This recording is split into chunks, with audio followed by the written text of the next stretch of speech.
Bonjour à tous, c'est un grand honneur d'accueillir aujourd'hui Yves Bréchet, qui est un ancien élève de l'école, promotion 81.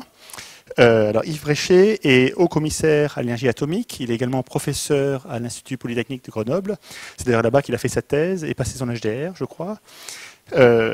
Alors il est également professeur, ou a été professeur senior à l'Institut Universitaire de France, professeur également pendant une année au Collège de France, à la chaire Innovation et Industrie.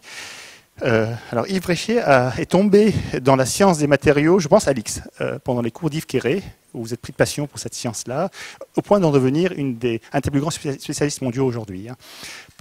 J'ai lu plus de 300 papiers, deux livres à votre actif, un grand nombre d'activités de conseillers scientifiques dans cette thématique-là, participation à des comités de rédaction dans divers journaux spécialisés dans les matériaux et la métallurgie. Bien, voilà, c'est pour vous dresser un peu le panorama. Alors, ça vous a valu un grand nombre de distinctions. Je ne vais pas les lister ici, on en aurait pour une heure peut-être. J'en ai juste piqué deux, ou trois peut-être. La première qui est le prix Péchinet, voilà, de l'Académie des sciences, et vous êtes également médaillé d'argent du CNRS en 2009. Et puis, de façon plus anecdotique, mais il faut que je le dise, membre de la confrérie de la poule au pot depuis 2016. Bien, écoutez, je vais... Bien, je vais vous laisser la parole, mon cher Yves.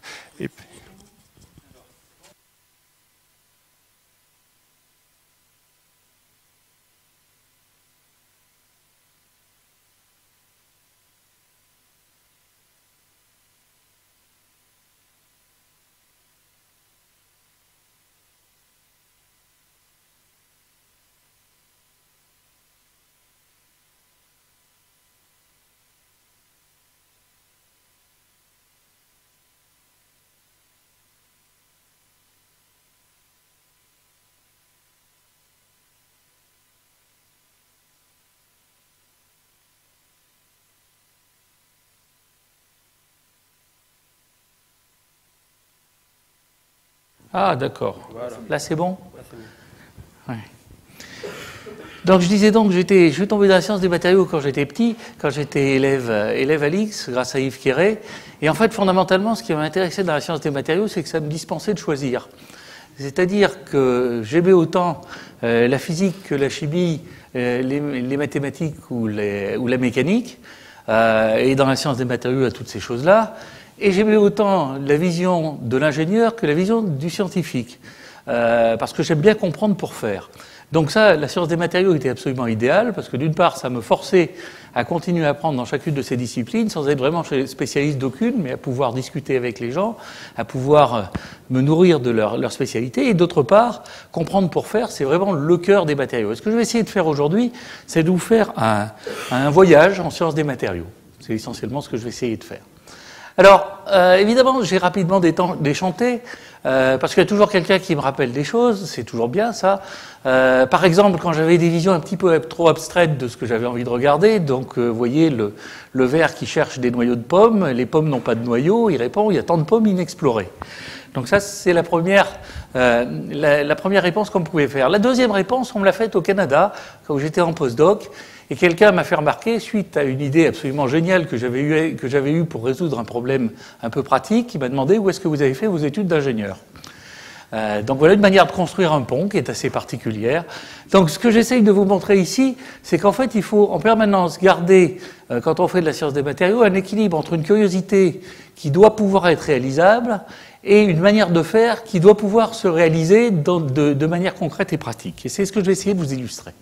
Alors, le plan de la présentation, je vais d'abord vous faire un peu d'histoire, des matériaux dans la société et dans l'histoire. Après, j'essaierai de vous expliquer la manière classique d'optimiser des matériaux. Et pour un métallurgiste, ça veut dire essentiellement optimiser la microstructure des matériaux.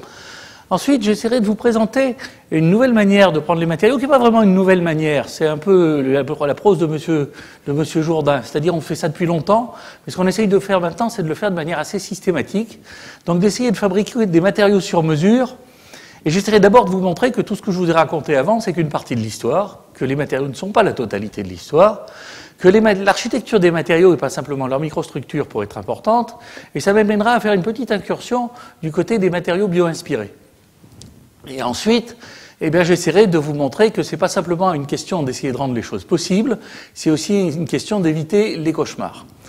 Puis je terminerai par une petite incursion du côté de Louis XV. Ça, je vous laisse mariner dans le jus avant de vous expliquer ce que j'entends par là. Alors, les matériaux dans l'histoire, les matériaux sont une étape indispensable pour réaliser des objets. Ils peuvent les rendre possibles aussi bien que les rendre d'être des obstacles insurmontables. Alors, les matériaux, c'est quoi? D'abord, c'est pas que de la matière. Les matériaux, c'est de la matière qui remplit une fonction. Alors, c'est-à-dire, vous allez avoir pour remplir cette fonction, vous avez effectivement la matière et ses propriétés. Vous avez la forme dans laquelle vous allez mettre la matière. Et vous avez les requêtes de la fonction. Et il va falloir, pour mettre un matériau dans une forme, utiliser un certain nombre de procédés. Et c'est l'ensemble de ça qui fait que de la matière devient un matériau. Donc, d'une certaine manière, on ne peut penser matériau que si on pense matériau et procédé. Et on ne peut penser procédé que si on pense matériau, procédé et forme. Donc ça, c'est un premier point important. Alors, je vais vous donner un exemple. Imaginez une ligne à haute tension. Si vous prenez un câble, ça conduit de l'électricité. Il faut minimiser les pertes par effet Joule, parce qu'on n'a pas envie de chauffer les pieds des petits oiseaux. Et puis, vous allez avoir des pylônes qui vont soutenir les câbles. Ils doivent résister au vent, ils doivent résister à la pluie. Les câbles, d'ailleurs, soit dit en passant, quand vous faites ça au Canada, ça doit aussi résister au poids de la glace qui se dépose dessus. Donc ça veut dire que vous allez à la fois avoir une requête qui est une requête qu'on va qualifier de fonctionnelle, qui est de conduire de l'électricité, mais vous allez avoir aussi une requête structurale qui est d'être capable de supporter une masse, de supporter un poids, pardon. Donc, si je prends cette image-là pour les lignes à haute tension, juste les lignes, les propriétés que vous allez chercher, c'est d'abord la conductivité. Vous allez tomber assez naturellement sur des matériaux métalliques. Vous allez essayer d'en faire des câbles. Alors vous allez voir que le câble, c'est une de mes passions. Le câble, ils vont revenir de manière un peu récurrente, si j'ose dire comme un fil rouge au long de l'exposé. Donc vous allez faire un câble, et le câble, sa fonction, ça va être de conduire de l'électricité. Alors maintenant, je vais vous montrer un diagramme, c'est ce qu'on appelle un diagramme d'Ashby. C'est des diagrammes qui sont utilisés pour essayer de sélectionner les meilleurs matériaux. Alors là, je vous ai déjà dit, compte tenu des requêtes en termes de conductivité, je vais tomber naturellement sur les métaux. Donc j'ai pris une base de données de tous les matériaux possibles, et j'ai juste retenu les matériaux métalliques. Et vous voyez ici, quand on fait cet exercice-là, que je mets sur un axe l'inverse de la limite d'élasticité, c'est-à-dire je veux essayer d'être le plus résistant mécaniquement possible avant de rentrer en plasticité, donc ça veut dire que je vais chercher des matériaux qui sont par là. Et puis la résistivité, j'essaye d'avoir une résistivité la plus faible possible. Et l'endroit où j'aurai le matériau idéal, il est juste à l'endroit où il y a un trou. Donc ça veut dire que l'ingénieur est naturellement schizophrène. Il est naturellement schizophrène, et là, on voit que la nature est vraiment pas bien faite pour nous. C'est-à-dire que si vous voulez avoir des fortes limites d'élasticité, il faut mettre le plus de cochonneries possible dans un métal pur. Et si vous voulez avoir une forte conductivité, il faut mettre le moins de saleté possible dans un métal pur. Donc, si vous prenez des cuivres à très haute limite, des cuivres de très haute pureté, vous allez avoir une très faible résistivité. Mais par contre, ils vont être très mous, sauf si vous les déformez beaucoup. Mais ça, on va y revenir à cette chose-là. Et puis, si vous prenez des aciers faiblement alliés, ou des aciers martensitique, ils vont avoir une limite d'élasticité très élevée. Mais par contre, ils vont avoir plein de carbone, plein de trucs désagréables dedans, ce qui va leur empêcher de conduire correctement l'électricité.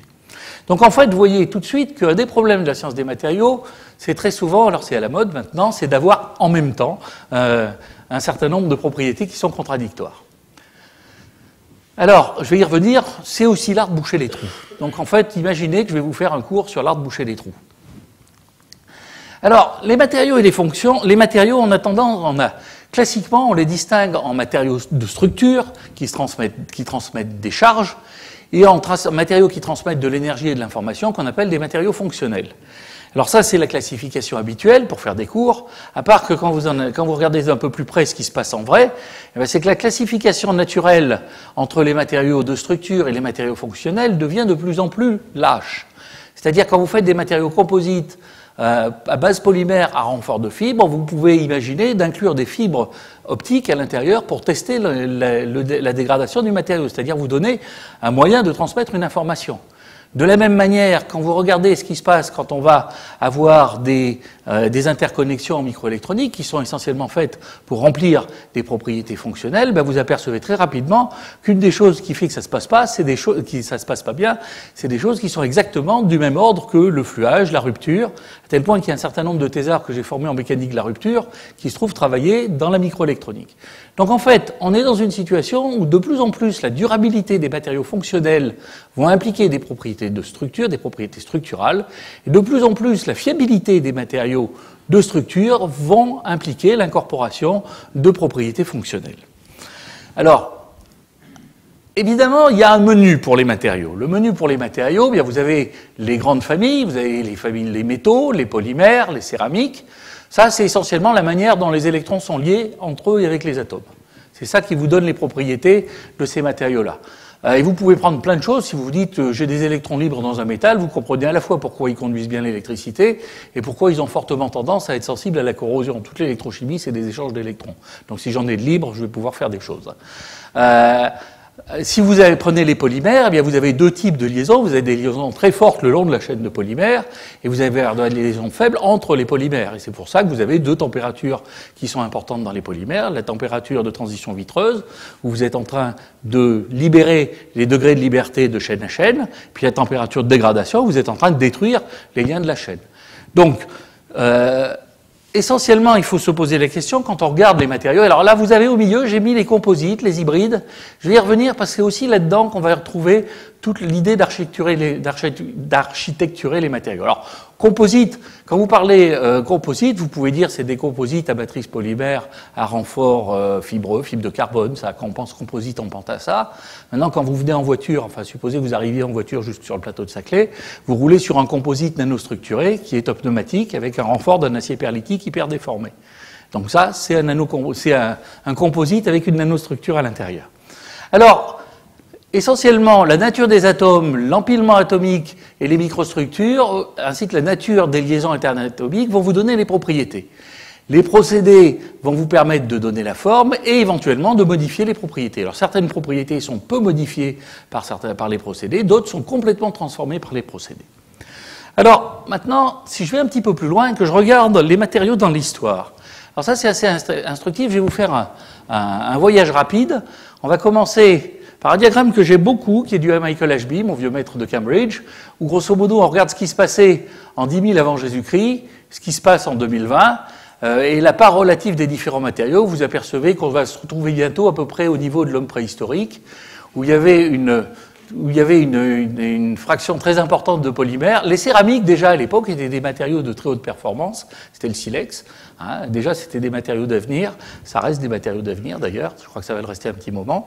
Et puis, vous voyez, ici, dans les années 1900, enfin, 19e et au début du 20e siècle, ben, les métaux s'étaient taillés la part du lion. C'est la grande période des aciers. C'est la période où les grands aciéristes anglais se faisaient enterrer sous des cathédrales en fonte et en acier dans leur cimetière. Quoi. Je veux dire, ils étaient tellement amoureux de leurs matériaux qu'ils l'emmenaient dans la tombe. Alors, on peut présenter ça sous forme encore de diagramme de sélection. Donc là, vous avez la limite d'élasticité en fonction de la densité. Ça, c'est ce qui est disponible pour l'être humain au moment de la préhistoire. Et grosso modo, ce qu'il a à faire, c'est juste se pencher pour ramasser ce qu'il y a par terre. C'est pour ça qu'il a un matériau à peu près aussi inutile et inintéressant que l'or. C'est le seul métal qui existe à l'état natif. Il n'y a besoin de rien faire, il y a juste besoin de le trouver. Et puis vous avez tout un tas de matériaux intéressants, notamment des matériaux composites, qui s'appellent le bois, qui s'appellent la peau. Et puis vous avez beaucoup de céramiques à cet endroit-là, qui viennent depuis la pierre, la poterie, le silex, et puis vous allez trouver des matériaux qui sont encore des matériaux céramiques, qui sont au niveau des matériaux naturels, du style la corne, l'os, etc. Donc voilà notre être humain au moment de la préhistoire, et puis on fait un grand zoom en avant, voilà où on en est maintenant. Le même diagramme avec les mêmes axes, les mêmes échelles. Et vous voyez que la grande différence, c'est qu'en fait, on a peuplé l'ensemble des matériaux, on l'a peuplé de manière extrêmement vaste, ce qui fait qu'on peut dire qu'on est dans une situation qui est l'embarras du choix. On a trop de matériaux. Suivant la manière dont vous les comptez, vous en avez 50 à 80 000 matériaux disponibles pour l'ingénieur. Ça fait beaucoup. Ça veut dire qu'on va avoir... cette chose-là va avoir conduit à plusieurs choses. D'une part, on est passé du matériau qu'on ramasse par terre au matériau qu'on optimise, puis du matériau qu'on optimise au matériau qu'on choisit, entre différentes classes de matériaux. Et maintenant, on est dans une situation où de plus en plus, on essaye de faire le matériau sur mesure, c'est-à-dire de répondre à un cahier des charges et de faire le matériau pour répondre à ce cahier des charges. Alors, c'est un diagramme que j'ai utilisé souvent, mais il me semble assez illustratif de l'évolution d'une discipline sur l'équivalent de 2500 ans. Au début, on ramasse les matériaux par terre. Maintenant, on essaye de les faire sur mesure. La différence entre là et là, c'est qu'on est de plus en plus exigeant sur les fonctions qu'on leur demande. Et d'autre part, ce qu'on a vu se développer, disons, depuis à peu près une cinquantaine d'années dans le domaine des matériaux, c'est l'importance croissante de la modélisation pour la conception des matériaux. J'ai dit une importance croissante de la modélisation, ça ne veut pas dire qu'on fait plus d'expérience, ça veut dire qu'on fait l'expérience différemment. Donc j'y reviendrai tout à l'heure. Alors, voilà une slide que je vous demande de ne pas lire, où vous avez les dates d'apparition des différents matériaux, et vous avez sûrement remarqué que dans l'histoire, on a toujours tendance à donner des âges de la civilisation en fonction des âges des matériaux qu'on utilise. On pourrait faire aussi des âges de la civilisation en fonction des âges de l'énergie qu'on utilise, en fonction des âges des températures qu'on peut utiliser dans les fours, par exemple. Mais ce qui est important à retenir, c'est que les révolutions techniques sont rendues possibles par le développement de nouveaux matériaux et qu'en fait, on ne les fait pas disparaître, on les ajoute au menu des matériaux. Donc ça, c'est important et ça veut dire qu'il faut penser que le menu des matériaux s'étend de manière constante au cours des âges. Alors, je vais juste terminer ce rapide panorama historique en vous donnant un exemple d'une révolution qui a été rendue possible par un matériau, mais aussi une révolution qui a été rendue possible parce qu'on foutait la paix aux gens qui étudiaient ces matériaux. C'est la révolution microélectronique. On n'aurait jamais fait la révolution microélectronique si on n'avait pas disposé de silicium très pur. La manière de faire du silicium très pur, c'est ce qu'on appelle la refusion de zone. Donc vous prenez un diagramme de phase, la partition des éléments d'alliage dans un alliage en fonction de la température fait que vous n'avez pas la même quantité d'éléments d'alliage dans le liquide et dans le solide. Donc en refondant un solide, eh bien vous allez progressivement purifier. Vous allez avoir une zone qui est enrichie en impuretés, une zone qui est appauvrie en impuretés. Et si vous êtes assez patient et que vous faites ça souvent, eh bien vous allez faire ce qu'on appelle de la refusion de zone et vous allez pouvoir avoir du silicium de très haute pureté. C'est ça qui fait que vous avez des ordinateurs. Alors vous avez des ordinateurs pour la raison suivante, c'est que le type qui a inventé cette technologie, c'est M. Pfan, a écrit ce texte absolument admirable que j'avais toujours envie d'envoyer dans les ministères. My own conception of the process dates back from 1939, where the late Schumacher, head of the metallurgy department of the Bell Telephone Lab, je vais traduire, me dit que je pouvais passer la moitié de mon temps sur de la recherche fondamentale de mon choix. C'est-à-dire, foutez-moi la paix, vous avez la moitié de votre temps pour réfléchir. Ça, c'était la première chose. Et la moitié de son temps pour réfléchir, il avait décidé d'étudier les bandes de glissement produites par la déformation de cristaux de plomb. Alors, je veux dire, ça, on est un petit peu loin de la microélectronique et des ordinateurs. Et c'est parce qu'on fichait la paix à ce monsieur, et qu'on se dit, ce type est suffisamment intelligent pour faire des choses intéressantes, qu'on lui a donné la possibilité de développer une technologie qui a permis de développer toute la microélectronique. Je pense que c'est des exemples qu'il faut avoir en tête chaque fois que les gens essayent de planifier des programmes de recherche et de dire, la rupture, elle se trouve là. Ben, elle se trouve généralement pas là où vous l'attendez. Elle se trouve simplement à l'endroit où les esprits préparés sont capables de la repérer. Alors, optimiser les matériaux. Je vais d'abord parler de jouer avec les microstructures. On va revenir à une histoire de câble. Une histoire de câble, c'est une autre application. Là, c'est pour faire des aimants à très haut champ, des aimants à très haut champ pulsé, par exemple, ou des aimants à très haut champ continu. Et la manière de faire ça, c'est d'avoir un bobinage dans lequel vous déchargez des condensateurs, si vous voulez faire un aimant pulsé, et puis ces décharges de condensateurs vous fait un courant électrique important, un champ magnétique important. Le problème que vous allez avoir, c'est que vous n'avez pas envie de chauffer encore une fois les petits oiseaux, donc il va falloir avoir une résistivité la plus faible possible. Mais ce que vous êtes en train de faire, c'est d'avoir une énergie magnétique considérable à l'intérieur du solénoïde, et si vous faites rien, ben, votre truc, il explose. Comme le but du jeu n'est pas exactement de fabriquer une bombe, il faut développer des matériaux qui sont à la fois très résistants au point de vue mécanique et très conducteurs au point de vue électrique. Alors, ça se traduit par un certain nombre de propriétés. La limite d'élasticité doit être supérieure à une certaine grandeur qui est d'autant plus élevée évidemment que le champ magnétique qu'on veut créer est plus grand. Et d'autre part, le champ est limité par quelque chose qui est lié à l'élévation de température. Donc vous avez quelque chose qui doit essayer de minimiser l'échauffement joule, mais vous devez aussi pouvoir évacuer la chaleur.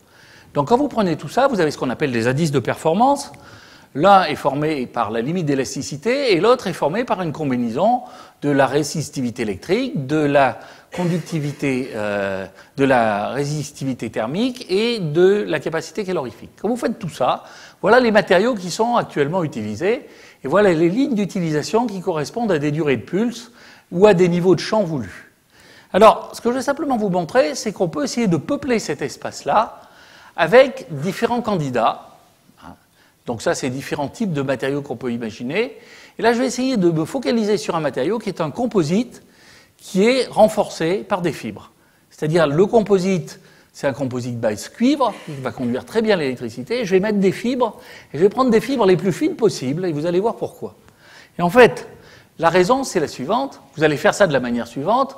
Vous allez avoir un composite cuivre-argent, par exemple, donc les deux conduisent bien. Et ce composite cuivre-argent que vous pouvez fabriquer par solidification, eh bien, vous allez le passer dans une filière. Donc, vous allez avoir un eutectique, donc une structure fibreuse qui est allongée, puis vous allez repasser dans la filière. Vous allez les regrouper ensemble, vous allez le passer dans la filière. Vous allez faire des fils de fils de fils de fils, et vous arrivez à une magnifique structure qui est ici. Vous avez toute une hiérarchie de composites. Et cette hiérarchie de composites, en fait, si vous calculez ses propriétés, eh bien vous apercevez que d'une part, sa limite d'élasticité va varier comme l'inverse de la racine carrée de l'espacement initial et l'exponentielle du taux de déformation qu'on a obtenu, et que d'autre part, sa résistivité électrique eh bien, va varier suivant que le libre parcours des électrons est supérieur ou inférieur à l'espacement entre les interfaces que vous avez créées. Et quand vous faites ça et que vous tracez sur ces cartes-là la trajectoire, eh bien, vous pouvez vous dire eh bien, il faut que je déforme mon composite de telle déformation pour essayer d'obtenir la manière optimale d'avoir le fil que je vais mettre dans mon électroaimant. Alors ce que je viens de vous montrer ici, c'est que la notion même, la distinction même entre un matériau de structure et un matériau fonctionnel, ben, elle n'est pas claire, parce que là, pour cette application, j'ai les deux en même temps, et que la manière que j'ai d'explorer l'espace est une manière qui est liée au procédé, c'est-à-dire à la capacité d'obtenir une structure de plus en plus fine en fonction du filage que je vais avoir des câbles.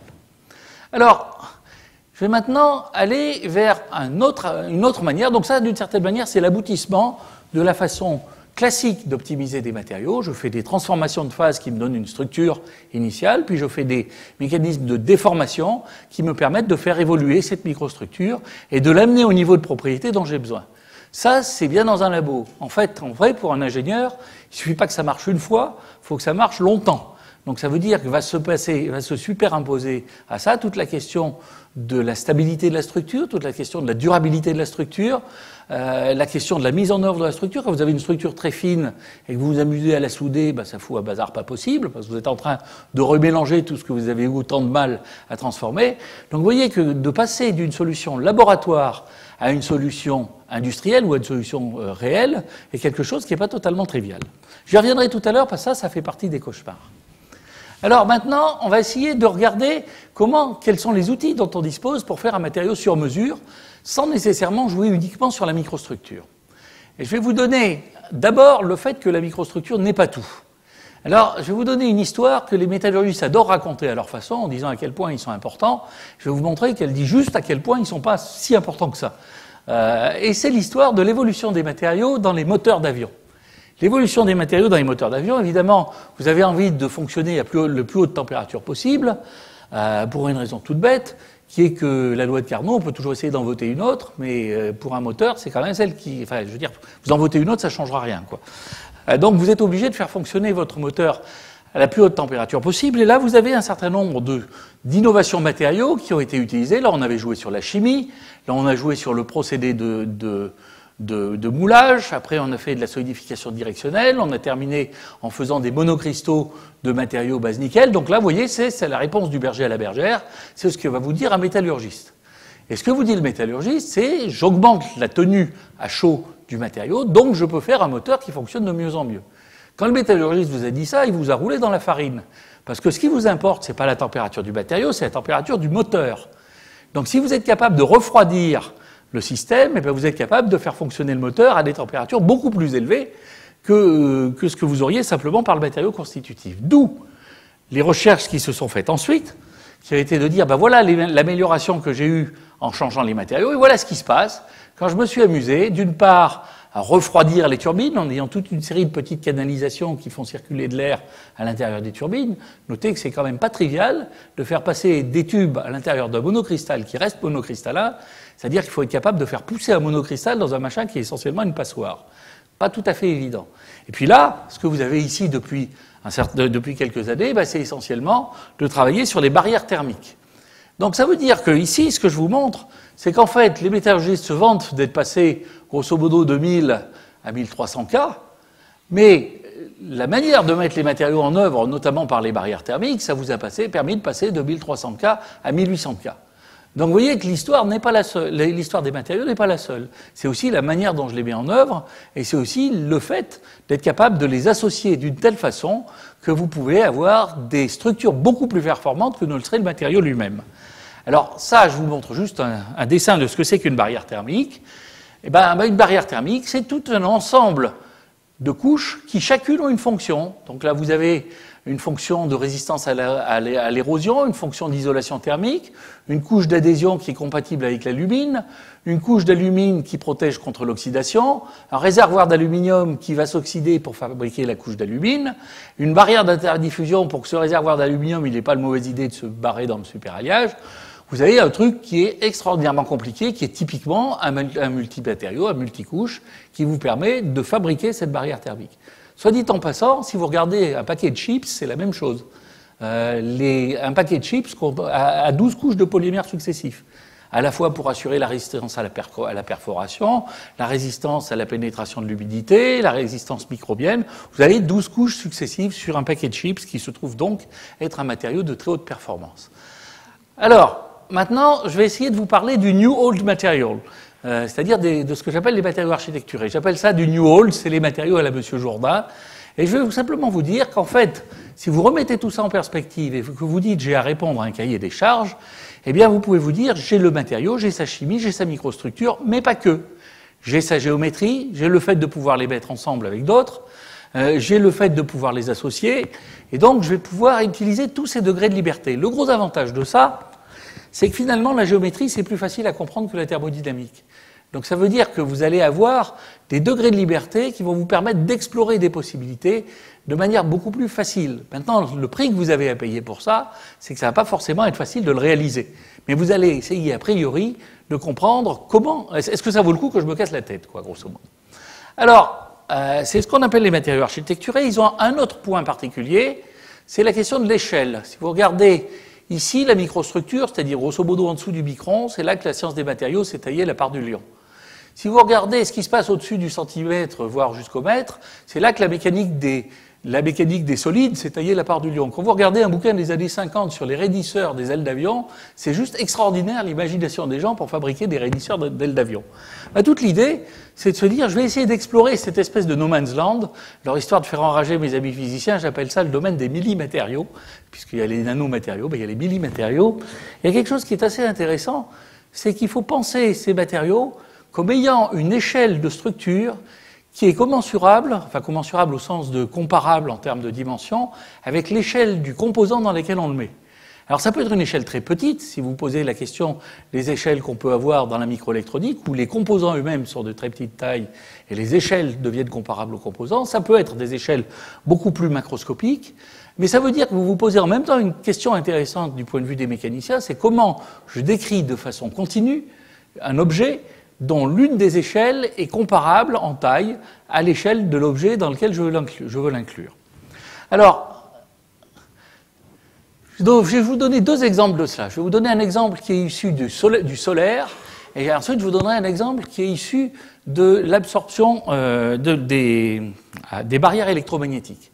Donc du côté de l'énergie solaire, il y a quelque chose qu'on aime bien, qu'on aimerait bien faire, c'est de faire des électrodes transparentes et flexibles. C'est pas que pour l'énergie solaire, c'est aussi pour mettre des systèmes de chauffage sur les vitres arrière des voitures, par exemple, pour pouvoir les dégivrer. Enfin bon. Là, l'idée est la suivante. On sait qu'il y a un matériau qui est capable de faire ça. Le matériau qui est capable de faire ça, c'est l'oxyde de zinc. À part que l'oxyde de zinc, c'est une céramique, et qui dit céramique dit que c'est fragile. Donc en fait, pour le rendre flexible, c'est pas tout à fait trivial. D'autre part, cet oxyde de zinc, je ne vais pas pouvoir en faire des kilomètres carrés, et Et puis j'aimerais bien y avoir un truc qui conduise un petit peu mieux que l'oxyde de zinc. Alors la solution proposée, c'est en fait de faire des électrodes flexibles qui sont faites avec des nanofibres d'argent. Donc vous voyez ici un paquet de nanofibres d'argent, pilés les uns par rapport les uns sur les autres. Vous avez ici ce que je vais appeler l'indice de mérite, l'indice de performance, qui va être une puissance de la transmittance divisée par la résistivité. Et puis vous apercevez qu'en changeant la densité du réseau d'argent, eh bien vous passez par un optimum qui vous dit que grosso modo, eh bien si j'en mets plus que ça, je vais perdre parce que je vais perdre en transparence, même si je gagne en conductivité. Et si j'en mets moins que ça, eh bien je vais perdre en conductivité, même si je gagne en transparence. Donc là, vous êtes dans une situation où fondamentalement, vous êtes parti d'un objectif et vous dites ben, comment je vais fabriquer le matériau pour faire ça. Alors pour l'instant, je vous ai parlé que des propriétés de conductivité et de transparence. Maintenant, évidemment, il faut que ce machin-là, ça soit flexible. Et ça veut dire qu'il faut que vous appreniez à faire la mécanique du Scotch-Brite ou la mécanique du paquet de laine. Et ça, c'est un sujet qui est particulièrement passionnant parce que vous n'avez pas beaucoup de biblios à faire. Grosso modo, il y a une dizaine de papiers dont les premiers étaient justement faits pour étudier les propriétés mécaniques de la laine du mouton d'Écosse. Alors, je vais juste vous dire quelles sont les grandes lignes de la modélisation des propriétés d'une mousse, enfin pas d'une mousse, mais d'une fibre. Eh bien, vous apercevez que quand vous comprimez un Scotch-Brite, eh bien, vous avez une limite d'écoulement qui varie comme la densité à la puissance n moins une densité de référence. Et après, ce que vous pouvez faire, c'est avec des modèles très simples, consistant à dire, ben, suivant la géométrie que j'ai, soit c'est des fibres qui vont rencontrer une autre fibre, soit c'est des fibres qui vont avoir un libre parcours moyen qui est grosso modo de la taille de la largeur de la fibre. Eh bien, vous allez être dans une situation où, quand vous regardez le nombre de contacts, qui va vous donner grosso modo la flexibilité de l'ensemble, eh bien, vous allez avoir une relation entre la limite d'élasticité et la densité. Et suivant les configurations, vous attendez des exposants de 3, 5, et plus généralement des exposants qui lient le nombre de contacts en fonction de la densité à l'exposant de contrainte. Donc comme ça, vous pouvez décrire les propriétés mécaniques et de flexibilité de votre réseau de fibres. Alors, ça c'est rigolo. Maintenant, je vais vous en monter un autre de cas de matériaux sur mesure, parce que celui-là, je le trouve très intéressant, en ce sens que vous voyez vraiment que la science des matériaux fait feu de tout bois et que personne n'a l'histoire complète.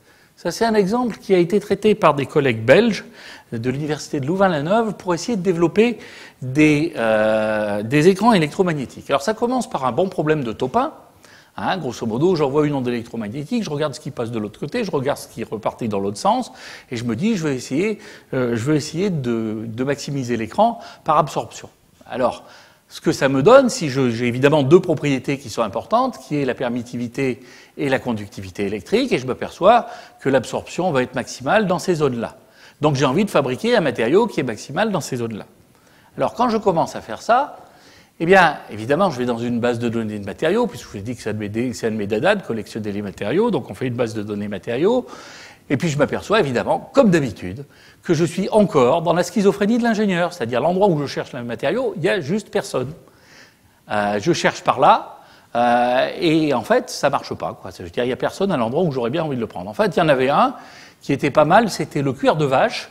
Et on s'est aperçu après que le cuir de vache, en fait, les propriétés n'avaient pas été mesurées correctement. Donc celui qui avait des chances de marcher, à supposer qu'on puisse écorcher toutes les vaches de la création, ben en fait, c'était même pas bon. Donc l'idée, s'il n'existe pas, je vais le fabriquer.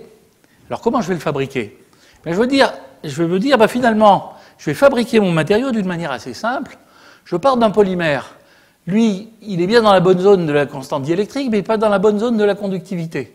Donc ce que je vais faire dans mon polymère, c'est que je vais lui rajouter des nanotubes de carbone. Là, ça tombe bien, j'ai augmenté sa conductivité, mais manque de bol, j'ai dégradé ses propriétés diélectriques. Pour améliorer ses propriétés diélectriques, il suffit que je rajoute du vide. Donc je vais faire mousser mon polymère en bulle de mon polymère avec mes nanotubes de carbone. C'est plus facile à dire qu'à faire. Hein. Je vous le raconte comme si c'était facile. Donc vous faites mousser votre polymère renforcé avec des nanotubes de carbone et vous attendez à ce que votre matériau se trouve par là. Alors vous le faites. Vous sentez que pour pouvoir faire ça, vous avez besoin déjà d'un bon spécialiste des polymères et d'un bon spécialiste des procédés de mise en œuvre des polymères. Et puis vous mettez ça dans un sandwich, dans une structure sandwich, parce que vous avez envie d'en faire une paroi. Une structure sandwich, quand vous causez avec un mécanicien, il va vous dire, vous êtes rigolo, mais une structure sandwich avec une mousse à l'intérieur, ça va être tout mou. Donc je vais mettre une structure en nid d'abeille à l'intérieur pour assurer la rigidité de la structure sandwich. Donc voilà, là je suis en train de faire un vrai boulot d'ingénieur, je suis en train de construire tout ça. Et là, eh bien, je le fabrique avec mon nid d'abeille. Il y aura toute la question de savoir est-ce que je vais faire mousser le truc dans la bulle, dans le nid d'abeille, ou est-ce que je vais mettre le nid d'abeille dans le truc qui a déjà moussé. Donc vous essayez les deux, et vous essayez que ça marche. Et puis après, ce que vous faites, c'est que vous faites les mesures. Donc vous avez calculé votre matériau, et vous apercevez, alors ça, c'est des surprises qu'on n'a pas souvent en sciences des matériaux, c'est que vous attendriez à avoir ça, et en fait, ce que vous avez, c'est ça. Donc ça, c'est l'absorption, le pourcentage absorbé en fonction de la longueur d'onde. Alors ce que vous constatez, c'est qu'en fait, vous absorbez beaucoup mieux que vous l'aviez prévu. Alors ça, c'est du jamais vu. Et en fait, la raison, c'est une raison que ni un métallicien, ni un métallurgiste, ni un polymériste aurait pensé, mais il fallait travailler avec des gens qui faisaient de l'électromagnétisme. C'est simplement chacun de vos nids d'abeilles va servir de guide d'onde. Et c'est le couplage entre le guide d'onde du nid d'abeille et le matériau que vous avez mis à l'intérieur qui va faire que vous allez beaucoup plus absorber que vous n'aviez prévu. Alors, je trouve ça assez joli parce qu'évidemment, si vous faites ça avec un nid d'abeille qui n'est pas en aluminium mais qui est en omex, vous retombez en bas. Donc, c'est l'histoire du pont qui s'écroule, mais on sait pourquoi. Donc, voilà un exemple où vous avez littéralement construit le matériau sur mesure. Alors, où est-ce que j'en suis là? C'est bon? J'ai encore 20 minutes? Parfait. Alors maintenant, je vais vous amener, dans la promenade, je vais vous amener du côté des matériaux naturels. Vous allez comprendre pourquoi on y arrive naturellement, si j'ose dire, cet aspect-là. Ben, c'est tout simple. C'est quand vous regardez les matériaux biologiques et vous regardez les matériaux de l'ingénieur. Là, il faut penser comment je les fabrique, les matériaux. Alors, la nature, elle est quand même plus ou moins obligée de fonctionner, la nature vivante est quand même plus ou moins obligée de fonctionner en dessous de 42 degrés. Au-dessus de 42 degrés, vous avez l'albumine qui coagule et ça marche beaucoup moins bien. Donc, vous êtes obligé de fonctionner à basse température, à relativement basse température, pas trop basse parce que là, c'est la flotte qui gèle. Donc, vous avez une gamme de température qui est assez réduite. Et puis, d'autre part, si vous voulez garder une certaine variété de matériaux, autres que des matériaux organiques, eh bien, si vous voulez aller, vous êtes obligé d'aller du côté des solides ioniques, c'est-à-dire qui se dissolvent dans l'eau. Donc ça veut dire que quand vous faites ça, vous apercevez que cette malheureuse nature, elle a relativement peu d'éléments et elle doit faire pousser ces matériaux d'une certaine manière. Elle est obligée de les faire croître. Donc ça veut dire que dans n'importe quel matériau que je suis en train de fabriquer dans la nature, il va falloir que j'ai des trous pour amener la matière au moment où elle doit pousser, où elle doit permettre de faire pousser les choses. Si je regarde l'ingénieur, c'est juste l'inverse. C'est-à-dire, lui, il a droit à toute la table de Mendeleïev, et il se paye même le luxe de rajouter quelques éléments dans la table de Mendeleïev. Bon, les applications qu'il fait avec les éléments qu'il rajoute ne seront pas forcément tout à fait recommandables. Enfin, bon, il a beaucoup plus de variété en termes de matériaux. Et il a aussi beaucoup plus de variété en termes de température de fabrication. Je veux dire, je peux faire des fours qui montent à 2000, à 3000 degrés. Donc, en fait, ce qui se passe du côté de la nature, comment est-ce qu'on peut avoir des structures qui sont extrêmement variées, comme la dent, l'os, le bois, le coquillage, en ayant des matériaux qui sont relativement peu variés? Eh bien, l'astuce, c'est de travailler sur l'architecture des matériaux.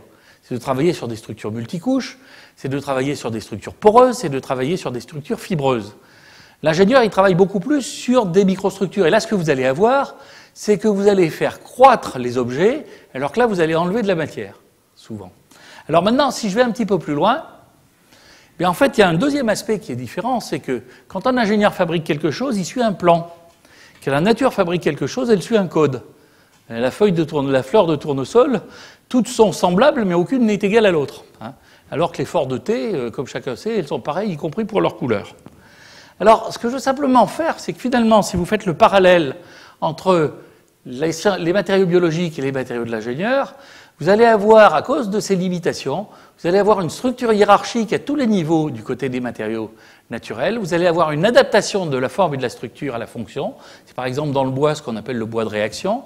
Vous allez avoir des techniques de modelage et de remodelage. C'est la manière dont l'os se reforme, la manière dont on enlève l'hydroxyapatite à l'endroit où on n'a pas besoin pour la mettre à l'endroit où on a besoin.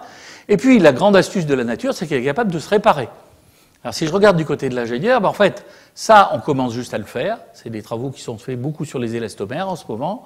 Maintenant, ce qu'on peut essayer de faire, c'est de s'inspirer de ces structures hiérarchiques pour utiliser à la fois la variété des matériaux disponibles à l'ingénieur et la variété des structures existantes dans la nature. Et en mariant les deux, on peut espérer ouvrir des nouveaux champs de matériaux qui sont des matériaux architecturés bio-inspirés. Alors, attention, j'ai bien dit bio-inspiré, j'ai pas dit bio-imité. Le meilleur matériau pour faire un arbre, ça reste quand même le bois. Et c'est peut-être pas la peine d'essayer de refabriquer du bois. Par contre, ce qui est très intéressant, c'est de se dire, par exemple, qu'est-ce qui fait qu'on arrive à avoir des matériaux qui sont à la fois durs et tenaces. Alors, si vous prenez l'os, c'est un matériau qui est un mélange de collagène et de matière minérale, l'hydroxyapatite. Et quand vous prenez l'os, vous apercevez qu'il est meilleur que vous l'attendriez en essayant de regarder un peu la moyenne des deux. Et en fait, la raison pour laquelle il est meilleur, elle est double. Il est meilleur en limite d'élasticité parce que vous avez un effet de géométrie qui vous fait un transfert de charge et vous pouvez calculer quel est le module d'élasticité d'un matériau comme ça, où vous avez le matériau dur et le matériau mou, que vous travaillez en cisaillement, vous apercevez que le module est égal au module du matériau mou par un facteur d'amplification qui est le facteur d'aspect de ces parties dures. Et ce facteur d'aspect, il est à peu près de l'ordre de 10, donc ça veut dire que vous gagnez un facteur 100 sur le module du polymère. Et pour ce qui est de la ténacité, c'est encore très simple. C'est que finalement, vous savez bien que quand vous avez un grand carreau, il casse facilement. Vous avez un petit carreau, il casse plus difficilement. Et si vous regardez la limite à rupture d'une pièce fragile, vous apercevez qu'elle varie comme l'inverse de la racine carrée de la taille de la pièce. Donc si vous rendez les échelles le plus petites possible pour la matière fragile, vous allez avoir un matériau qui va être beaucoup plus tenace. Donc ces deux idées toutes simples, on va pouvoir essayer de les utiliser pour fabriquer des nouveaux matériaux, sachant que le but du jeu, pour moi, n'est pas de fabriquer ni du bois artificiel, ni de la nacre artificielle. Puis là, vous voyez que fondamentalement, on se met à regrouper les approches de la science des matériaux classiques, qui va jouer sur les microstructures, les approches des matériaux architecturés, qui vont jouer sur la géométrie et l'association de matériaux, et les approches des matériaux bio-inspirés, qui vont essayer de regarder un certain nombre de géométries dans la nature pour essayer, par exemple, de fabriquer des roulements à billes qui sont extrêmement résistants à l'usure, tout en n'étant pas fragiles. Alors, maintenant, je vais terminer, ça va être mon dernier exposé, sur les matériaux comme une barrière contre les, je dirais pas les rêves, mais les cauchemars. Parce que une des caractéristiques des rêves, c'est quand on ne fait pas ça bien, ça se termine en cauchemar. Et vous allez voir un certain nombre d'exemples. Le premier, c'est encore une histoire de câble. C'est une histoire de câble avec des nanotubes de carbone. Alors c'est l'ascenseur spatial. Vous imaginez, vous faites un nanotube de carbone, enfin des fils de nanotubes de carbone qui montent jusqu'au niveau où vous allez pouvoir avoir un satellite géostationnaire, puis vous faites un ascenseur qui fait l'aller-retour entre les deux. Et quand vous regardez une carte de sélection, vous vous dites effectivement c'est génial, mes nanotubes de carbone ils sont ici, et si je regarde le rapport de la limite d'élasticité sur la densité, ou plutôt de la limite d'élasticité puissance 1,5 sur la densité, je m'aperçois qu'il est absolument génial ce matériau. Donc évidemment, je me précipite pour publier un article dans Nature. À part que, si je suis un peu curieux, je m'aperçois qu'il y a le diamant qui est juste à côté. Et c'est bien ça, mais c'est curieux. En fait, j'ai jamais vu faire de câble d'ascenseur en diamant. En fait, la raison, elle est toute bête. C'est que c'est pas simplement de faire d'avoir un micro-poil de machin qui a les bonnes propriétés, c'est d'être capable de fabriquer le câble. Et les problèmes de fabrication des matériaux aux échelles auxquelles on en a besoin pour l'ingénieur sont des choses qui peuvent tuer dans l'œuf une idée qui a l'air approximativement bonne au départ. Alors maintenant, je vais vous parler d'un autre exemple de méfiance contre les fausses bonnes idées. Voilà quelque chose, je vais vous parler d'énergie et d'économie de CO2. Ça, c'est un truc qui est important en ce moment, on en parle beaucoup, ça fait jaser. Je vais juste vous donner un exemple, c'est en éco-design. Alors, je vais vous les donner tous comme ça. Regardez ici, alors je l'ai juste fait pour l'énergie, on pourrait le faire aussi pour les émissions de CO2. Et dans n'importe quel objet, parce que l'impact écologique, il ne faut pas le prendre sur un matériau, il faut le prendre sur un objet. Dans n'importe quel objet, il y a une contribution qui vient des matériaux, une contribution qui vient de la fabrication, une contribution qui vient du transport, une contribution qui vient de l'usage. Vous prenez un avion, vous apercevez que l'essentiel de l'impact en termes d'utilisation énergétique vient de l'usage. Donc c'est juste complètement idiot de se demander quel est l'impact en termes d'utilisation énergétique du matériau dont je fabrique l'avion. Il vaut mieux se poser la question de savoir comment est-ce que je peux faire l'avion plus léger. La question se pose d'une manière tout à fait similaire en ce qui concerne une voiture. Alors ça, ce qui m'avait fait penser, c'était un projet que j'avais référé en Angleterre où il y avait, c'était extraordinaire, ils faisaient, vous savez, ces mini-voitures là qui consomment 100 litres au 100 ou quasiment, enfin c'est joli, mais c'est des vrais cauchemars écologiques. Et ils expliquaient que si on faisait le tableau de bord en ronce de noyer, c'était vachement sympathique pour l'environnement. Alors mon rapport, c'est vous foutez pas de la gueule du monde, quoi, quand même. Et par contre, vous voyez ici, quand vous vous posez la... Pardon. Quand vous vous posez la question pour un bâtiment, pour avoir des voitures, ben là, ça devient une question importante. Par contre, si vous regardez une maison qu'on est en train que vous habitez, ben vous apercevez que c'est un poids à peu près similaire entre le matériau qui est nécessaire pour prendre la maison et l'usage du matériau. Et ça, vous sentez aussi que pour savoir quel est le poids respectif de ces différentes choses, ben il est impératif de savoir pendant combien de temps ça va fonctionner. Donc ces règles très simples, qui sont des règles de dos d'enveloppe, vous permettent d'identifier les endroits où vous avez des chances de faire des différences et vous permettent d'identifier les faiseurs qui essayent de vous vendre n'importe quoi. Alors, je vais regarder un autre exemple maintenant, c'est la production d'énergie. La production d'énergie nécessite un petit peu de réflexion latérale un peu dépassionnée. Et je voudrais juste vous attirer votre attention sur quelque chose auquel on fait rarement allusion, qui est la chose suivante. Alors, on dit souvent que les énergies alternatives sont super parce que le vent est gratuit et que le soleil est gratuit aussi. Sans vous y réfléchissez, c'est juste de l'escroquerie intellectuelle à l'état pur. Les énergies alternatives sont intéressantes, mais pas pour cette raison-là. Parce que si vous y réfléchissez, l'uranium est gratuit, le charbon est gratuit dès l'instant où vous ne le sortez pas de la mine. Et le vent est gratuit dès l'instant où vous n'essayez pas de l'utiliser pour fabriquer de l'électricité. Donc ça veut dire que ça n'a déjà pas de sens de se poser la question, de dire la ressource est disponible. La question, c'est de savoir est-ce que la ressource rendue utile est effectivement gratuite ou pas. Et en général, elle ne l'est pas. Alors une chose qui est importante, c'est que chacun de ces dispositifs a besoin d'espace et consomme de la matière. Et que cet espace et cette matière, dans un monde fini, ont un impact sur les réserves d'espace et de matière. Un exemple très simple, c'est les biocarburants. C'est un calcul qu'avait fait mon regretté ami David Mackay, c'est de regarder, vous prenez un tronçon d'autoroute, vous vous demandez les voitures qui rentrent avec un certain flux dans l'autoroute, si je les fais toutes fonctionner avec un biocarburant de seconde génération, vous apercevez qu'avec un flux classique sur une autoroute, eh bien, il faut mettre de chaque côté de l'autoroute 10 km de champ de colza. Donc ça ne vous dit pas qu'il ne faut pas faire des biocarburants, ça vous dit que quand vous dites qu'on va remplacer tout par des biocarburants, c'est juste pas vrai. Enfin, au moins par les biocarburants de deuxième génération. Alors, ce qui me semble intéressant, c'est que quand vous regardez... Alors, vous savez, on vous dit toujours les matériaux peuvent poser problème. Par exemple, le lithium, par exemple, les terres rares. Moi, je vais être beaucoup plus pédestre. Je vais vous parler d'acier, de cuivre, d'alu, de ciment. Et simplement faire l'exercice suivant, de regarder par exemple sur un acier quelle est l'intensité d'acier par mégawatt produit. Et vous regardez comment ça se passe dans le nucléaire, l'hydroélectrique, jusqu'au photovoltaïque à concentration.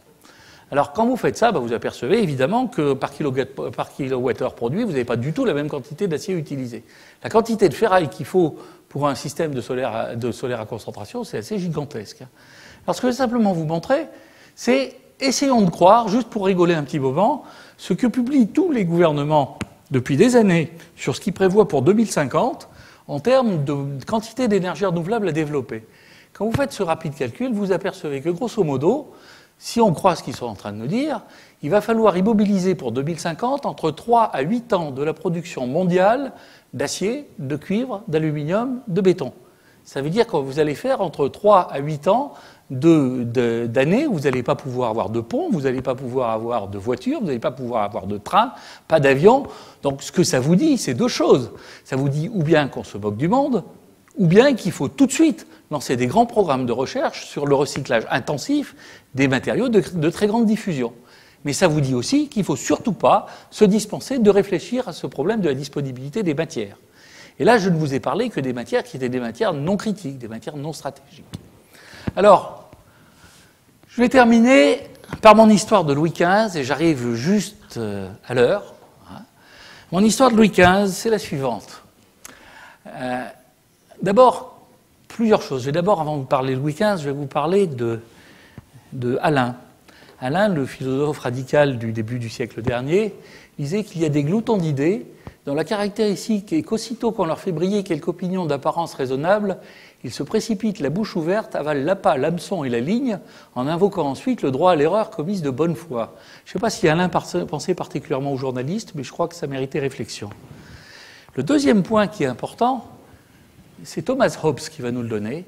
S'il eût été contraire au droit de dominer de quelqu'un ou aux intérêts de ceux qui dominent que les trois angles d'un triangle soient égaux à deux droits, cette vérité eût été sinon controversée, du moins étouffée par la mise au bûcher de tous les livres de géométrie, pour autant que cela eût dépendu de celui à qui cela importait.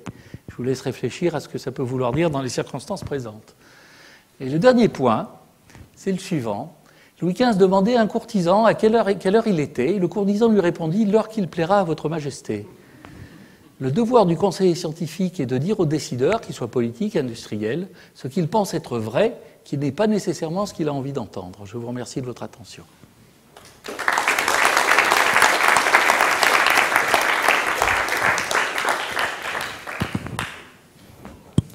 Et merci bien. La session est ouverte aux questions, s'il y en a. J'ai endormi tout le monde. Non, alors moi j'en ai une. Sur le graphe, vous montriez le coût énergétique. Il y avait 4 barres, enfin, ou 4 valeurs en dessous. Le trans, c'est transport. Transport, oui. Ça signifie quoi exactement? On est obligé de transporter la matière. On est obligé de transporter la matière. En fait, le coût, il est toujours Oui. négligeable. C'est jamais lui qui est important dans les différents. Ah bah ça dépend. Je veux dire, si vous êtes obligé de transporter de l'alumine depuis l'Australie pour la fabriquer avec des usines à électrolyse en France, ça commence à devenir très cher. D'accord. Mais en fait, l'endroit où c'était. D'accord. Ok. Donc ça apparaissait pas comme étant un élément critique, Ouais. mais. Non, mais ça peut être non négligeable. C'est rarement critique.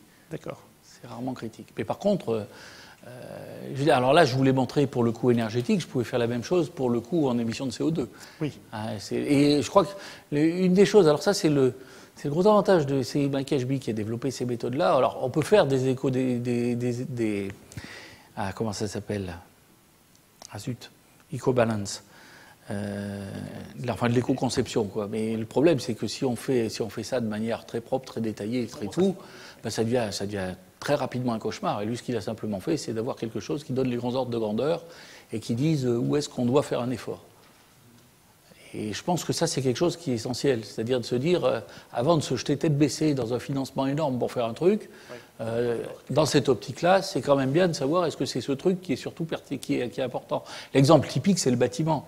Je veux dire, quand vous réfléchissez à un bâtiment, quand vous dites que le taux de renouvellement du parc immobilier dans les pays occidentaux est grosso modo de 1% par an, vous dites si vous voulez vraiment faire quelque chose qui a un impact, il faut rénover l'ancien. Il ne faut pas se tuer à fabriquer des bâtiments à énergie positive. C'est super joli, c'est intéressant. Je ne dis pas qu'il ne faut pas le faire, mais il faut arrêter de dire qu'on va résoudre le problème comme ça, quoi.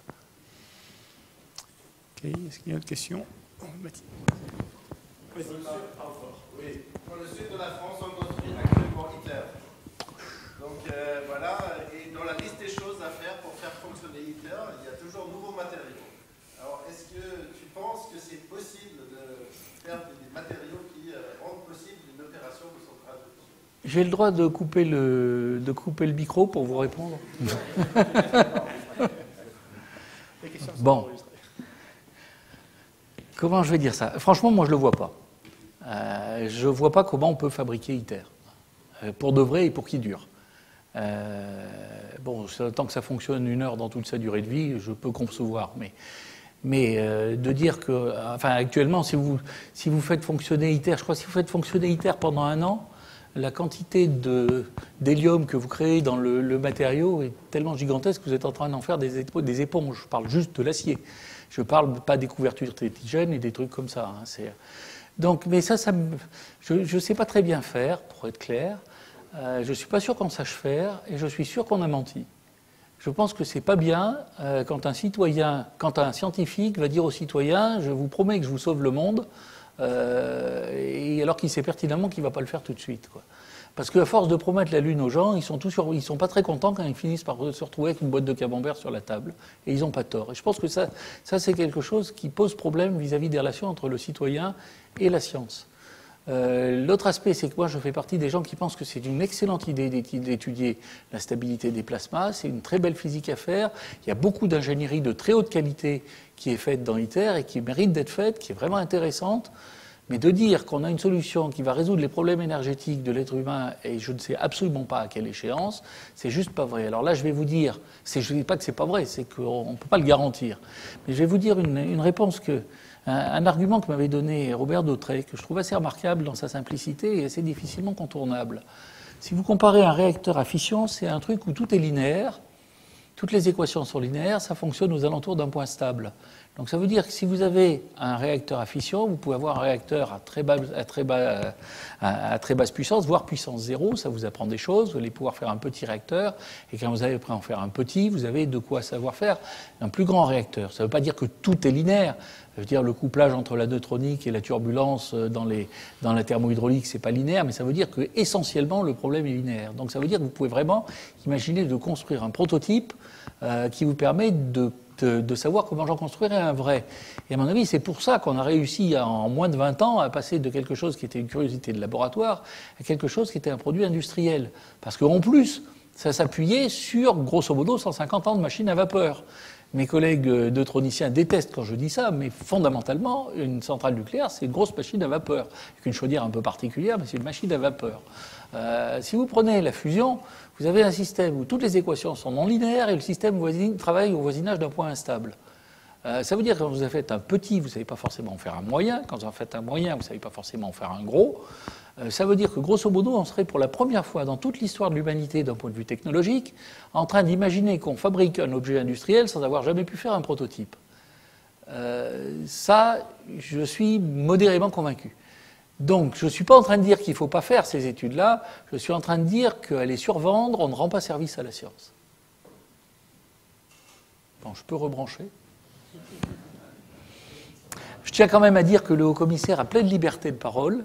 Généralement, je ne l'utilise jamais en public, mais là, ce n'est pas un public, c'est un auditoire scientifique, et que mes propos n'engagent que moi. Et ce ne sont que des propos de conseil et pas des propos décisionnaires. J'ai été un peu étonné par votre attaque contre les énergies renouvelables. Ah non, c'est pas du tout une attaque. C'est ce que j'ai compris en tout cas. Je pense que vous avez, je n'ai pas été clair. J'ai rien contre les énergies renouvelables et je pense que fondamentalement, il faut les développer. Je pense que fondamentalement, il faut se poser les vraies questions.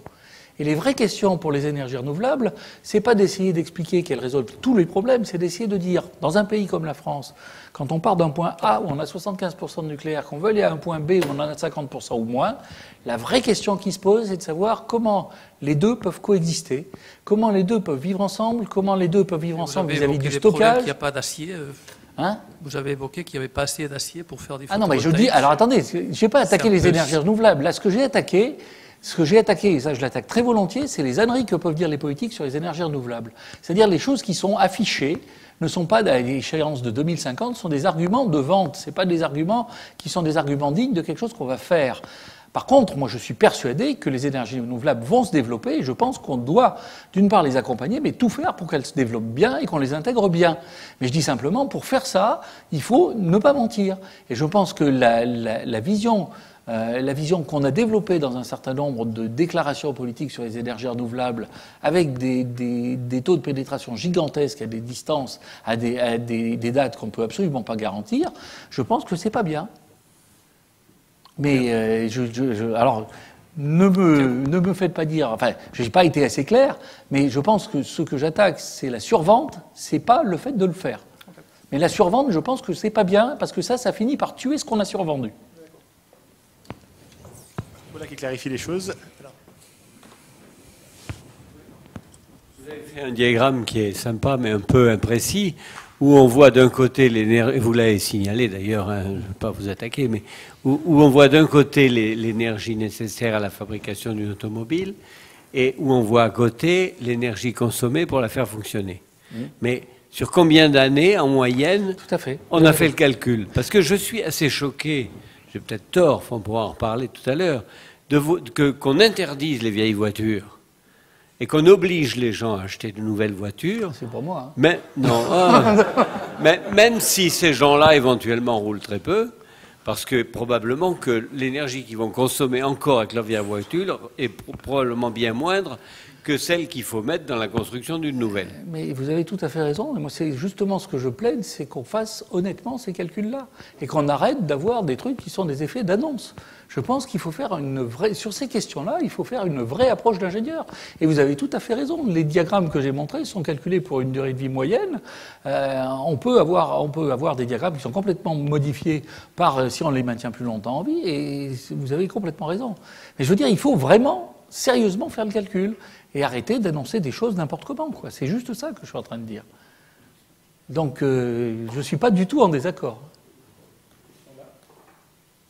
Dans le domaine de l'analyse d'images, la construction récente de très grandes bases de données a permis des améliorations des résultats de manière remarquable au travers de l'utilisation d'outils comme les réseaux de neurones. Est-ce qu'on peut imaginer une procédure un peu similaire pour les matériaux? D'autant plus que les bases de données dans le domaine de l'image sont généralement annotées par une personne lambda, alors que pour les matériaux, généralement, il y a des ingénieurs qui font un travail sérieux. Vous avez raison, et c'est intéressant, et c'est quelque chose qui est un vieux serpent de mer, parce que ça revient très régulièrement dans l'industrie des matériaux, et notamment dans l'industrie de production des matériaux. Parce qu'une des caractéristiques de la production, c'est que généralement on produit autant de papier, enfin autant de données qu'on ne produit de matière. Donc pour peu que le truc soit bien instrumenté, on peut avoir des bases de données énormes sur les relations entre les paramètres d'un procédé qu'on peut mesurer sans nécessairement le contrôler et les propriétés d'un matériau qu'on mesure simplement parce que simplement on doit le qualifier avant de le vendre. Donc ça, je sais que ça s'est fait chez Arcelor, ça s'est fait de manière régulière dans l'industrie chimique. Et de manière assez récurrente, je dois dire que ça n'a pas vraiment donné satisfaction. Mais ça ne veut pas dire qu'il ne faut pas le revisiter. Je veux dire, le problème de l'industrie, c'est que très souvent, on n'archive pas les choses qui n'ont pas marché. Et je pense qu'on devrait archiver les choses qui n'ont pas marché, ne serait-ce que pour y revenir, parce que des choses qu'on n'avait pas faites à l'époque peuvent valoir la peine d'être faites maintenant. On pourrait revisiter la chose. Je pense que ça serait le moment de le revisiter, cette chose-là. Alors maintenant, il y a eu des choses qui ont été faites, par exemple, pour regarder la soudabilité, pour regarder les... Mais moi, j'ai l'impression que la voie d'attaque qui me semble le plus naturelle, c'est la voie d'attaque du côté de ce que j'appellerais le génie des procédés. C'est-à-dire, en gros, un truc où j'ai plein de capteurs qui me permettent... Et puis, à la fin, je mesure les propriétés du machin que j'ai fabriqué. Et là, je crois que c'est vraiment l'endroit où ça peut se faire. Maintenant, il y a un truc qui m'a toujours personnellement un petit peu perturbé, pour être clair. J'aimerais bien comprendre pourquoi, mais je pense qu'il doit y avoir une raison simple, enfin j'espère, c'est que quand par exemple vous vous dites je vais avoir un grand ensemble de données en fonction de la durée d'un traitement thermique et la limite d'élasticité d'un alliage aéronautique. Je veux dire, je sais plein de physique sur ce truc-là, et je sais grosso modo que en gros, quand je commence à faire un traitement thermique, j'augmente la limite d'élasticité, puis quand je vais plus loin, je vais diminuer la limite d'élasticité. L'idée, elle est simple, c'est qu'au début, je vais avoir beaucoup de tout petits précipités qui vont ancrer les dislocations, puis ils les ancrent de plus en plus efficacement parce que les distances entre les précipités sont petites. Et puis après, quand quand on fait un traitement thermique qui est beaucoup plus prolongé, il faut bien se payer la surface quelque part. Donc vous prenez de tas de petits, ça veut dire quelques gros, et là du coup, c'est vachement plus facile pour un élastique de passer entre quelques gros, et donc du coup, le truc se réadoucit. Donc je sais physiquement que le truc doit monter et redescendre, et je sais même, grosso modo, quelle doit être la forme de la courbe. Et je sais même le vérifier expérimentalement. Maintenant, si je veux traiter ça, si je rentre ça comme un input du traitement systématique d'un grand ensemble de données, je m'aperçois que ça marche moins bien que si je ne le rentre pas. Et ça, c'est quelque chose qui me perturbe. Intellectuellement, ça m'embête qu'en mettant dans le système des choses que je sais, le système marche moins bien. Alors, peut-être que les systèmes qui avaient été utilisés n'étaient pas au point, ne marchaient pas bien, qu'il n'y avait pas assez de données, mais j'aimerais bien que ce truc-là soit revisité, parce que fondamentalement, on se dit bien qu'on aimerait à la fois utiliser la puissance du big data et puis pouvoir mettre toute la physique qu'on connaît, qui dit grosso modo, je sais que ça commence par monter et après ça descend. Donc c'est peut-être le moment de le revisiter.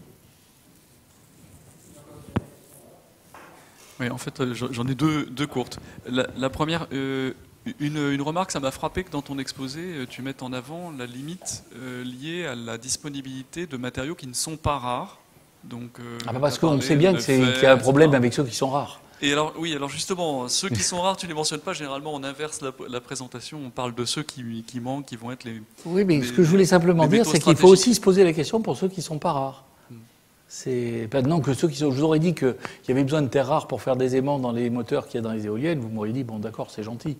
Maintenant si je vous dis que quand vous faites une éolienne vous avez un énorme caillou en dessous et puis vous avez un mât qui fait 60 mètres de haut, bon ça fait de l'acier aussi. Ça fait de l'acier. Oui c'est vrai que Et les ordres de grandeur sont intéressants.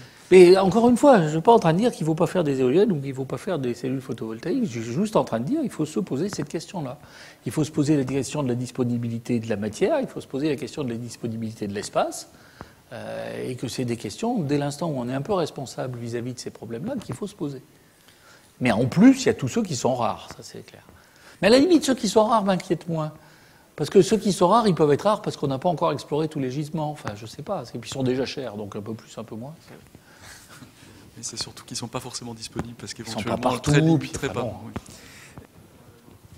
Mais je veux dire, ce que je voulais dire quand je dis ça, c'est que finalement, on en est arrivé à un degré de passion sur ces sujets-là que rien que le fait de poser une question est conçu comme une agression. Je veux dire, c'est comme quand on dit aux gens qui font du nucléaire, ouais, qu'est-ce que vous faites des déchets? Alors là, immédiatement, tout le monde se crispe en disant, mais si, on sait parfaitement les traiter. Je veux dire, on sait faire des choses, on ne sait pas tout faire.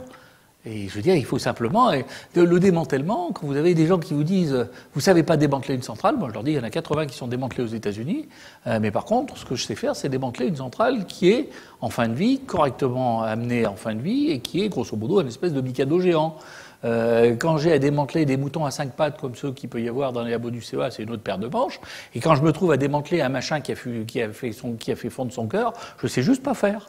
Et je veux dire, l'honnêteté consiste à distinguer les différents points plutôt que se crisper en disant il n'y a pas de problème, ou bien de se crisper en disant on ne sait pas faire. Vous ne savez pas le faire. La deuxième question est peut-être naïve, mais tu as parlé de matériaux bio-inspirés. La question que je me posais, c'est est-ce qu'on sait aujourd'hui, ou est-ce que c'est une voie de recherche, de forcer le vivant à produire des matériaux qu'on ne saurait pas finalement, avec les techniques humaines, classiques, produire? C'est un peu ce que les gens essayent de faire avec les biocarburants de 3e génération. Hein. Tu prends des algues, tu les rends obèses, elles se mettent à faire de l'huile, on les écrabouille et puis on récupère le carburant. Bon, alors il y a des techniques de métallurgie extractive qui sont associées à des bactéries. Il y a des très très belles études que tu connais bien sur des études de dépollution des sols par des plantes. Moi, j'ai toujours rêvé parce que le problème qu'on a, c'est que celles qui dépolluent bien, elles poussent pas vite, et celles qui poussent vite, elles dépolluent pas bien. Tu vois alors,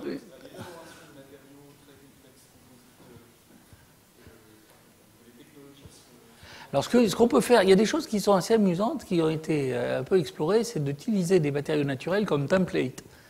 C'est-à-dire, en gros, de carboniser un morceau de bois et de se dire la structure du bois. Moi, j'avais essayé de le faire pour faire des absorbants acoustiques, ça. Parce que ça avait juste la géométrie qu'il fallait pour absorber pile poil la bonne longueur d'onde que j'avais envie d'absorber. Mais le problème, c'est que ça commençait à devenir cher, quoi. Et puis les gens n'aiment pas brûler les arbres. Enfin bon. Est-ce que tu aurais pu nous donner ton point de vue pour finir, si tu étais intéressant, sur les recherches matériaux concernant les batteries? Et je pense que complément de ce que... je ne vais pas te donner mon point de vue là-dessus parce que je suis justement en train d'instruire cette question-là en ce moment. Et justement, je dirais dans un an, je pourrais dire un peu où on en est de ce côté-là. Moi, je pense que la première chose que j'ai envie de faire, et ça c'est mon côté bêtement ingénieur et citoyen, c'est d'abord de dire je pars des fluctuations que j'ai, soit des fluctuations de production, soit des fluctuations de consommation. Ces fluctuations-là, je regarde comment je les décompose en fonction de besoins qui sont des besoins de charge-décharge sur différentes échelles de temps. Et après, ça va me donner les ordres de priorité que je vais avoir à avoir pour différents types de stockage. Donc moi, j'ai plutôt envie de commencer par ça. Et puis après, le deuxième point, et ça revient à la question qu'on m'a posée tout à l'heure, je pense qu'il y a une différence majeure qu'on a entre ce qui se passe dans un laboratoire et ce qui se passe chez un ingénieur, c'est que chez un ingénieur, il faut que ça dure. Donc je pense qu'il y a quelque chose qui est majeur dans les batteries, qui est d'essayer de voir comment elles se dégradent et comment je peux améliorer leur durabilité. Et c'est pas forcément des problèmes de matériaux. Quand je charge et que je décharge correctement une batterie au plomb, par exemple, je peux augmenter de 50% sa durée de vie. Et ça, c'est pas rien, que ça soit du point de vue du coût, que ça soit du point de vue de l'efficacité écologique. Donc je pense qu'il faut qu'on décline d'abord quels sont non, je dirais pas les ordres de priorité, mais les poids respectifs qu'on peut avoir dans notre pays pour différents types de stockage électrochimique ou de stockage d'hydrogène ou autre. Et puis après, se poser la question d'une part de l'efficacité, mais aussi de la durabilité. Pour moi, ce qui fait sens en tant qu'ingénieur, c'est pas que l'efficacité, c'est la durabilité. Donc, si j'avais tout de suite à lancer un grand programme sur les matériaux pour les batteries, il aurait de toute façon 2 versants.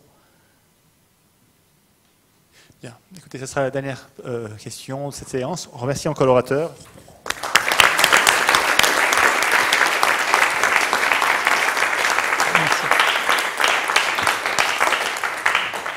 Et puis, vous êtes conviés à un pot qui nous attend au champagne, juste à côté.